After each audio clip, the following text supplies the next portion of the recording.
President Cyril Ramaphosa has signed the Electricity Regulation Amendment Act into law. It aims to ensure energy security and a more competitive energy market, as well as a rapid uptake of renewables.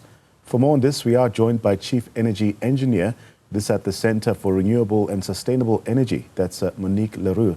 Monique, good to have you on the program this afternoon. So the Electricity Regulation Amendment Act has been signed into law. What are the key provisions of this act, and how do they aim to support the establishment of a competitive electricity market? Good afternoon. Yes, I think everyone's been quite excited for this bill to be signed into legislation. We've known that it's been coming for a while now, and eventually the president did sign it into law this week.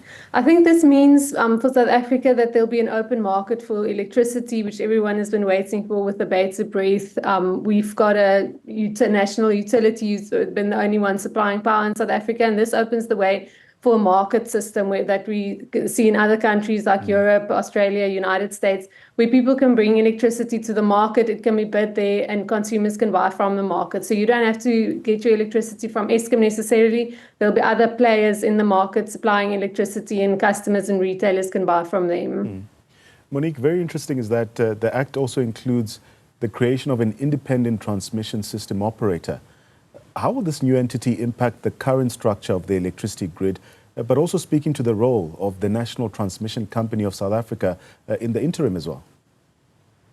So previously we had Eskom. They were the sole providers of electricity, also the sole providers of distribution and transmission systems in South Africa. So they were responsible for all of that, and that has now been disintegrated. So you've got generation, which will be a standalone entity where anyone can sell generation onto the market. And then, as you say, the system operator and the market operator will be responsible to operate the whole system and to operate the market where the electricity is sold and bought. And then you will have your various distributors who distribute the power. So that will be an open market system eventually. But as you said, in the interim, we've got the NTCSA, the National Transmission Company of South Africa, which is an affiliate at the moment of Eskom until they are ready to break away completely from Eskom and become completely independent. At the moment, Eskom's transmission system sits within that company, and that will eventually lead the way to the system operator, and the system and the market operator will become completely independent. So anyone can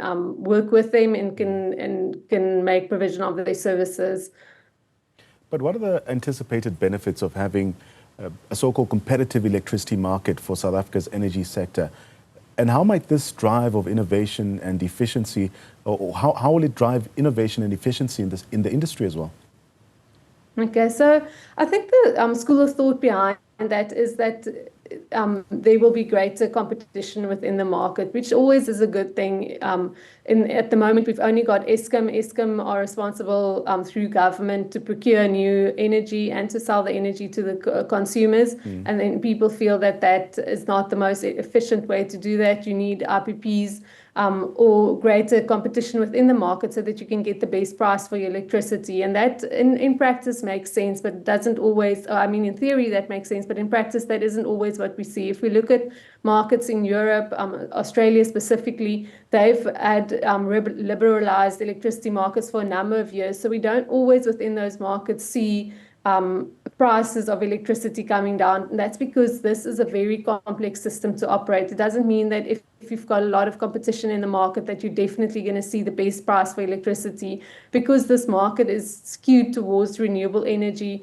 and towards incentivizing green energy onto the system. It could cause your electricity price to become more volatile. And as we've seen clearly in the European markets, and as I keep saying in United States and Australia as well, where you've got a system that is very reliant on green energy, it means that you're going to be more reliant on gas as well. And when your gas price starts to peak, your electricity prices can also start becoming very volatile and can move up. So unfortunately, the market system does not incentivize big power generation like nuclear or coal power generation, which is your more stable electricity priced power station. So it's going to be interesting how that's going to play out in South Africa. In my opinion, I don't necessarily think it's going to make electricity prices go down in the long term. We could see volatility that comes from that as well. But the Act also mandates the development of a market code to govern the competitive market. What are the critical components that this market code should address, if you will, to ensure a fair and transparent trading environment? Okay, so yes, we'll move over to, there is a draft market code that is available at the moment where the market operator, or the NTCSA as it's known at the moment, says what are the rules for the people who want to compete on this market. So what do they need to do if they want to bring their electricity to the market and sell it on the market? So usually how it works is on a day ahead schedule where the generators would say the day before at 10 a.m. in the morning, they need to say what electricity they've got available for the next day and how much they are willing to sell that electricity to at the price that they want to sell it at. And then the demand, the off-takers also say that they have got these demands and this is what they're willing to pay for electricity. And then they find the place where those two, the demand and the supply curve, intersect, and that's your price for electricity for the next day. So the market code will regulate all of this so that there's a fair price for electricity for the generators and a fair price for electricity for the consumers that they pay, and that they can make sure that everyone recovers their cost. But as I said, this is a very complex system. Unfortunately, it's not like a fruit and vegetable market where people just bring their goods and people can take it away and use it right there. We've got a big system that's attached to that that's extremely complex to operate. And we've seen from what's happened in other countries that there is a lot of teething issues. Even as they've gone through this whole process for many years, they still get to issues that they need to sort out, and that could cause price volatility, or that could drive the increase of prices rather than driving it down. So penalties for damage or sabotage to the grid are also included in this Act, with substantial fines and even prison sentences being mentioned. How effective are these measures likely to be in really deterring criminal activities, but also ensuring security of the electricity infrastructure? I mean, it's interesting that there are such large penalties that are being subscribed to people who are thinking about causing damage, sabotage to the grid, which obviously is great, but that would only be as effective as it is going to be implemented. So that would mean that people would need to be caught first, that need to be prosecuted, go through the whole system. And I think there's a lot of people that would raise their eyebrows at that. We know that in South Africa, there's a very low conviction rate. So I think if they could go through with it and people can actually get convicted and sentenced and served with their penalties and their fines, it would probably be a deterrent. But we would have to wait and see whether it's going to happen like that and whether it would really deter people from damaging the grid. But there has been concern from the South African Local Governance Association about reduced municipal authority in electricity distribution and trading. How do you view these changes, and what implications might they have for local governments and their role in energy management?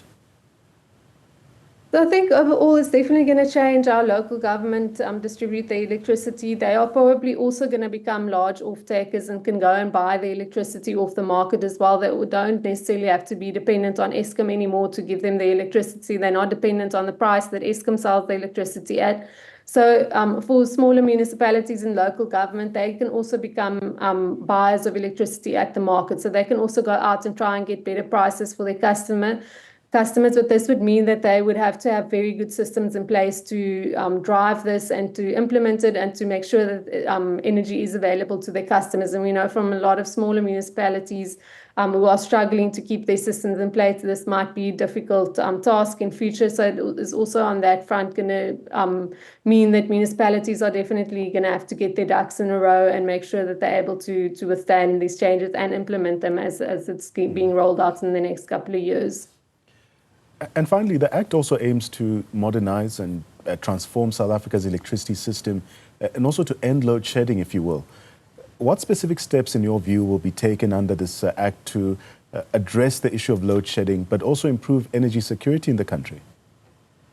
So I think one of the great positives of this Act is that it would probably help ensure energy security in South Africa. We've seen the last couple of years, and that's sort of been everyone's concern going into the future as well, is that we need more generation capacity on the grid. We know Eskom's coal-fired power stations are nearing the end of their lifetime, and even though they've been performing quite well the last couple of months, there is definitely still a lot of concern about what that looks like into the future, and are we going to expect for the next couple of years to see the availability that we do see at the moment, or whether it's going to start falling just due to the age of the power stations. And that means we're going to have to add a lot of new generation to the system in a short amount of time if we really want to get back to a system that is secure and where you've got a good operating margin going forward. So I think if there is that open competition where people in the private sector are enabled and have got mechanisms in place where they can invest in new generation, we will see that. And I think that's a big positive that is probably going to be the takeaway out of this, that there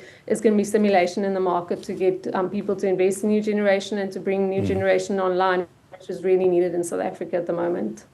Thank you so much for your time. Monique Roux, also sharing your expertise on the newly signed Electricity Regulation Amendment Act.